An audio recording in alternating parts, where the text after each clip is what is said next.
रायसेन में 6 साल की बच्ची के रेप के आरोपी सलमान का कीरतनगर में हाफ एनकाउंटर। गौहरगंज पुलिस ने पैर में मारी गोली। गौहरगंज लाने के रास्ते में कीरतनगर के पास पुलिस की गाड़ी पंचर होने आने के बाद सलमान ने भागने की कोशिश की। एक पुलिस वाले की बंदूक छीनकर फायरिंग की। सलमान को भोपाल के गांधीनगर से पुलिस ने देर रात 1 बजे गिरफ्तार किया। घटना के 6 दिन बाद पकड़ा गया। सलमान को गांधीनगर पुलिस ने गौहरगंज पुलिस के हवाले किया। सलमान ने पुलिस को बताया जंगल के रास्ते पैदल 4 दिनों में पहुंचा भोपाल। गांधीनगर में किराए के मकान की तलाश के वक्त स्थानीय लोगों को शक के आधार पर पकड़ा, पुलिस के हवाले किया। सलमान के पकड़े जाने की खबर मिलते ही कुछ संगठनों के कार्यकर्ताओं थाने पहुंचे। सलमान के खिलाफ कड़ी कार्रवाई की मांग की। हरियाणा को दहलाने की साजिश नाकाम। एसटीएफ ने करनाल से 1.5 किलो आरडीएक्स बरामद किया। गैंगस्टर अमर सिंह की निशानदेही पर मिला विस्फोटक। एसटीएफ की टीम ने झिंझवाड़ी के पास झाड़ियों से 2 हैंड ग्रेनेड और 1 आईईडी बरामद किया। बॉम्ब स्क्वाड की टीम ने डिफ्यूज किया। एसटीएफ के मुताबिक नोनी राणा के निर्देश पर पंजाब से लाया गया विस्फोटक किसी बड़ी घटना को अंजाम देने की फिराक में थे ये लोग। पंजाब के फगवाड़ा में आप नेता के घर पर फायरिंग का सीसीटीवी वीडियो आया सामने। 2 शख्स लगातार गोलीबारी करते दिखाई दिए। बदमाशों ने आप नेता दलजीत सिंह राजू के घर पर करीब 23 राउंड फायर किया। पुलिस की टीम हमलावरों की तलाश में जुटी है। दिल्ली के करोल बाग में अवैध मोबाइल मैन्युफैक्चरिंग यूनिट का भंडाफोड़, 5 आरोपी गिरफ्तार। ऑपरेशन साइबर हॉक के तहत हुई कार्रवाई। गृहमंत्री अमित शाह देर रात पहुंचे रायपुर। एयरपोर्ट पर सीएम विष्णुदेव साय ने स्वागत किया। अमित शाह आज रायपुर के आईआईएम कैंपस के 3 दिनों के डीजीआईजी कॉन्फ्रेंस में का उद्घाटन करेंगे। छत्तीसगढ़ पहली बार राष्ट्रीय पुलिस नेतृत्व की बैठक की मेजबानी कर रहा है। पीएम मोदी 30 नवंबर को डीजीआईजी कॉन्फ्रेंस के समापन समारोह में शामिल होंगे। आईआईएम के सुरक्षा इंतजाम में 2000 से ज्यादा जवान और 38 अधिकारी तैनात हैं। पीएम मोदी का आज कर्नाटक और गोवा का 1 दिन का दौरा। कर्नाटक के उडुपी में सुबह 11:30 बजे श्री कृष्ण मठ में एक कार्यक्रम में शामिल होंगे। पीएम मोदी के श्री कृष्ण मंदिर के गर्भगृह में स्वर्ण तीर्थ मंडप का उद्घाटन करेंगे। पवित्र कना कना किंडी के लिए स्वर्ण कवच समर्पित करेंगे। कर्नाटक के बाद पीएम जाएंगे गोवा। दोपहर 3:15 बजे श्री संस्थान मठ में भगवान राम की 77 फीट ऊंची प्रतिमा का अनावरण करेंगे। पीएम मोदी श्री संस्थान मठ के 550वें स्थापना दिवस समारोह में हिस्सा लेंगे। स्मारक सिक्का और डाक टिकट जारी करेंगे। बिहार के गृहमंत्री का पदभार संभालते ही एक्शन में सम्राट चौधरी दिल्ली पहुंचकर केंद्रीय गृहमंत्री अमित शाह से मुलाकात की। सम्राट चौधरी ने अमित शाह को शॉल भेंट की। बिहार के विकास, कानून व्यवस्था और सरकार की प्राथमिकताओं पर चर्चा हुई। बिहार चुनाव पर कांग्रेस की समीक्षा बैठक में हंगामा। इंजीनियर संजीव और जितेंद्र यादव के बीच बहस हुई। जितेंद्र यादव ने कहा मुझे गोली मारने की धमकी दी गई। दिल्ली में कांग्रेस की समीक्षा बैठक। पार्टी मुख्यालय में शीर्ष नेतृत्व के साथ बिहार कांग्रेस के नेताओं की मीटिंग। कांग्रेस नेता शकील अहमद खान बोले आरजेडी के साथ जाने से कांग्रेस को कई जातियों का साथ नहीं मिलता। बिहार में अकेले ही जाना पड़ेगा। कर्नाटक कांग्रेस में सीएम पद को लेकर विवाद जारी है। सीएम सिद्धारमैया बोले अगर हाईकमान बुलाएगा तो मैं दिल्ली जाऊंगा। सीएम सिद्धारमैया के बेटे यतीन्द्र बोले पिता अच्छा काम कर रहे हैं, उन्हें बदलने की कोई जरूरत नहीं। डिप्टी सीएम डीके शिवकुमार का सिद्धारमैया पर तंज, कहा हर किसी को जुबान का पक्का होना चाहिए। डीके शिवकुमार बोले अगर आलाकमान ने बुलाया है तो जरूर मिलने जाऊंगा। वर्ल्ड पावर वाला पोस्ट मैंने नहीं किया। कर्नाटक के सीएम विवाद पर कांग्रेस चीफ मल्लिकार्जुन खड़गे बोले राहुल गांधी के साथ बैठक में फैसला लिया जाएगा। जेडीयू नेता केसी त्यागी ने कर्नाटक को लेकर कांग्रेस पर साधा निशाना। बोले कांग्रेस एकमात्र पिछड़े सीएम सिद्धारमैया को हटाकर देश के वंचित समाज को क्या संदेश देना चाहती है। डीके शिवकुमार का मुंबई में मीटिंग पर बयान, कहा पारिवारिक कार्यक्रम में आया हूं, अगर कोई मीटिंग होगी तो दिल्ली या बेंगलोर में होगी। एमएनएस चीफ राज ठाकरे के घर जाकर मिले उद्धव ठाकरे। बीएमसी चुनाव में सीट शेयरिंग को लेकर बातचीत हुई। महाराष्ट्र के बारामती में डिप्टी सीएम अजित पवार का इलेक्शन कैंपेन, कहा आपके पास वोट है, मेरे पास फंड है, वोट नहीं दिया तो काम नहीं होगा। देश के 12 राज्यों में एसआईआर के अब तक 63% से ज्यादा फॉर्म जमा हुए। बंगाल में 6 करोड़ से ज्यादा फॉर्म डिजिटाइज। बंगाल में 26 लाख वोटर पर सस्पेंस है। 2002 के वोटर लिस्ट से नाम गायब है। यूपी में अब तक 6 करोड़ से ज्यादा फॉर्म जमा हुए। 4 दिसंबर तक पूरा करना है वेरिफिकेशन का काम। यूपी के मुजफ्फरनगर में 22 अफसरों और बीएलओ को नोटिस। एसआईआर के धीमे प्रोसेस को लेकर जवाब मांगा। यूपी के गाजियाबाद में भी 21 बीएलओ के खिलाफ एफआईआर। एसआईआर के काम में लापरवाही बरतने पर एक्शन। एसआईआर के खिलाफ लखनऊ में यूथ कांग्रेस का प्रोटेस्ट। वोट चोर गद्दी छोड़ के नारे लगे। पुलिस के साथ हुई झड़प। भोपाल में यूथ कांग्रेस ने किया प्रोटेस्ट। चुनाव आयोग के ऑफिस में घुसने की कोशिश की, पुलिस ने रोका।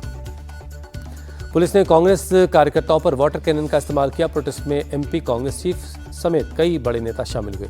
राहुल गांधी पर बीजेपी सांसद संबित पात्रा का अटैक, का विदेशी धरती से भारत के खिलाफ माहौल बनाया गया। वोट चोरी और ऑपरेशन सिंदूर के बाद अब एसआईआर को लेकर यही काम हो रहा है। बीजेपी का कांग्रेस पर बड़ा अटैक। संबित पात्रा बोले राहुल की टीम कर रही है देश को अपमानित। प्लानिंग के साथ देश के खिलाफ बोलते राहुल। कांग्रेस नेता सुप्रिया श्रीनेत का आरोप, एसआईआर के जरिए बीजेपी बड़े मुद्दे से ध्यान भटकाने की कोशिश कर रही है। सुप्रिया श्रीनेत बोली चीन अरुणाचल प्रदेश को अपना हिस्सा बता रहा है। बीजेपी आंखें बंद कर बैठी है। असम कांग्रेस चीफ तरुण गोगोई का आरोप, एसआईआर के जरिए सीएम हेमंता दूसरे राज्यों के बीजेपी कार्यकर्ताओं को असम का वोटर बनाना चाहते हैं। बीजेपी नेता सुकाल मजूमदार ने उठाया सवाल, का 2002 में जब एसआईआर हुआ तो ममता बनर्जी इसका समर्थन कर रही थी, फिर आज इसके विरोध में क्यों है। असम विधानसभा में बहु विवाह पर बिल पास हुआ, 7 साल तक की सजा और 1.5 लाख रुपए के जुर्माने का प्रावधान है। मुख्यमंत्री बोले ये बिल किसी के खिलाफ नहीं। हेमंता बिस्वा शर्मा का बड़ा बयान, कहा अगर मैं दोबारा सत्ता में आता हूं तो पहले सत्र में हम यूसीसी बिल लाएंगे, ये असम से मेरा वादा है। टीएमसी नेता हुमायूं कबीर अपनी बातों पर अडिग, कहा 6 दिसंबर को मुर्शिदाबाद में बाबरी मस्जिद की नींव रखी जाएगी।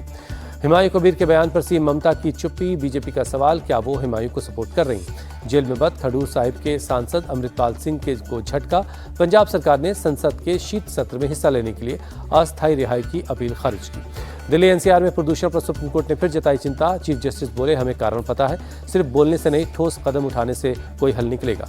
चीफ जस्टिस बोले हर साल दिवाली के वक्त प्रदूषण की चर्चा शुरू होती है, सर्दियां खत्म होते होते ये मुद्दा गायब हो जाता है। दिल्ली कांग्रेस चीफ का दिल्ली सरकार पर आरोप, एयर पोल्यूशन कम करने के लिए कोई काम नहीं हो रहा, सिर्फ बातें हो रही हैं। आप नेता गोपाल राय बोले एयर पोल्यूशन के खिलाफ दिल्ली सरकार की तरफ से कोई कैंपेन नहीं चलाया जा रहा है। एमपी के भोपाल में बदमाशों के हौसले बुलंद, मामूली सी बहस में तलवार से एक युवक पर हमला कर दिया, युवक की 4 उंगलियां काट डाली। सड़क के किनारे खड़ी स्कूटी को कार ने मार दी थी टक्कर, विरोध करने पर कार से उतरे 4 से 5 लोगों ने स्कूटी सवार पर तलवार से हमला कर दिया। पुलिस ने हमले में शामिल 2 बदमाशों को गिरफ्तार कर लिया। बदमाश के 3 साथियों की तलाश अभी की जा रही है। जयपुर के सांगानेर थाना इलाके में 13 साल की स्कूली छात्र ने किया सुसाइड। स्कूल से आने के बाद छात्र ने घर पे फंदा लगाकर खुदकुशी कर ली। मृतक छात्र 8 साल से अपनी बुआ के घर पर रहकर पढ़ाई कर रहा था।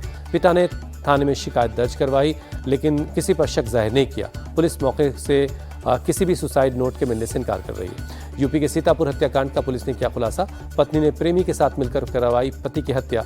पुलिस ने पत्नी समेत 2 आरोपियों को गिरफ्तार किया है। मोहाली में बेटी से मिलने ससुराल गया था मृतक, बस स्टैंड के रास्ते में पत्नी के साथ 2 अज्ञात हमलावरों ने जानलेवा हमला किया, घायल पति की अस्पताल में मौत। पत्नी ने थाने में दर्ज करवाई शिकायत, शक होने पर पत्नी से कड़ाई से पूछताछ में उसने अपना जुर्म कबूल लिया है।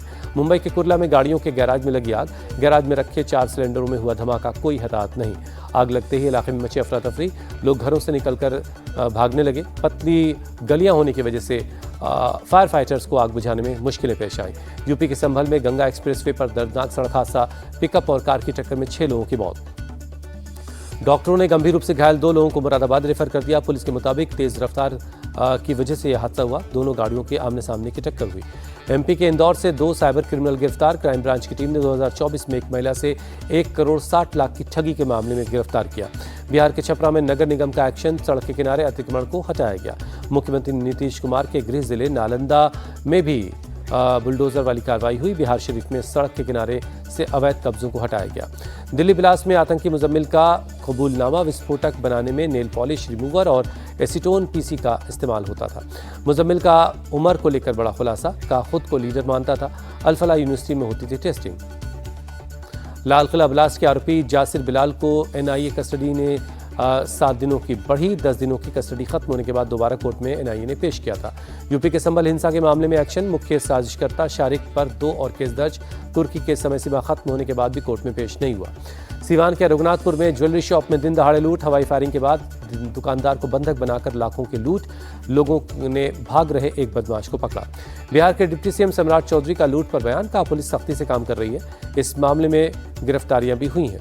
दिल्ली के कृष्णा नगर में हैरान करने वाला मामला, अस्पताल में महिला की मौत के बाद शरीर के गहने गायब होने का आरोप, अस्पताल के कर्मचारियों पर गहरे चोरी करने का आरोप है। हापुड़ के ब्रज घाट पर शव की जगह पुतले का अंतिम संस्कार, डमी पुतले के साथ 2 लोग पकड़े गए। पूछताछ में बताया कि अस्पताल ने नकली बॉडी दी। पुलिस सूत्रों के मुताबिक फर्जी बीमा क्लेम करने के चक्कर में पुतले का अंतिम संस्कार की साजिश थी। कपड़ा कारोबारी कमल सोमानी ने यह पूरी साजिश रची। नोएडा के दौरे पर मुख्यमंत्री योगी आदित्यनाथ सेक्टर 50 में मेदांता सुपर स्पेशलिटी अस्पताल का उद्घाटन किया। चेयरमैन नरेश त्रेहन भी मौजूद रहे। सीएम योगी बोले 8-10 साल पहले गरीब के लिए इलाज करवाना मुश्किल था, अब पीएम जन आरोग्य योजना और आयुष्मान भारत योजना से इलाज आसान हुआ है। बाढ़ प्रभावित किसानों के लिए कर्नाटक सरकार का ऐलान, 1000 करोड़ से ज्यादा का अतिरिक्त फंड जारी करेगी। वर्ल्ड चैंपियन भारतीय विमेंस ब्लाइंड टीम प्रधानमंत्री मोदी से मिली। पीएम मोदी और ट्रॉफी के साथ खिलाड़ियों ने फोटो खिंचवाई। भारतीय ब्लाइंड टीम की कप्तान दीपिका टीसी ने पीएम मोदी को सभी प्लेयर्स का ऑटोग्राफ वाला बैट गिफ्ट किया। पीएम ने बॉल पर ऑटोग्राफ दिया। पीएम मोदी ने अपने हाथों से प्लेयर्स को मिठाई खिलाकर जीत की बधाई दी। खिलाड़ियों के साथ जश्न में शामिल हुए। पीएम ने चैंपियंस बेटियों से मुलाकात के दौरान वर्ल्ड कप के दौरान उनका एक्सपीरियंस जाना, पर्सनल लाइफ और क्रिकेट से जुड़ी कहानियां सुनी। रांची वनडे से पहले रोहित शर्मा और विराट कोहली ने कड़ी सुरक्षा के बीच प्रैक्टिस की। स्टेडियम में फैंस का हुजूम लगा। रोहित शर्मा और विराट कोहली को लेकर रांची शहर में जबरदस्त माहौल है। 20,000 से ज्यादा टिकट बिक गए। टिकटों को लेकर मारामारी देखी गई।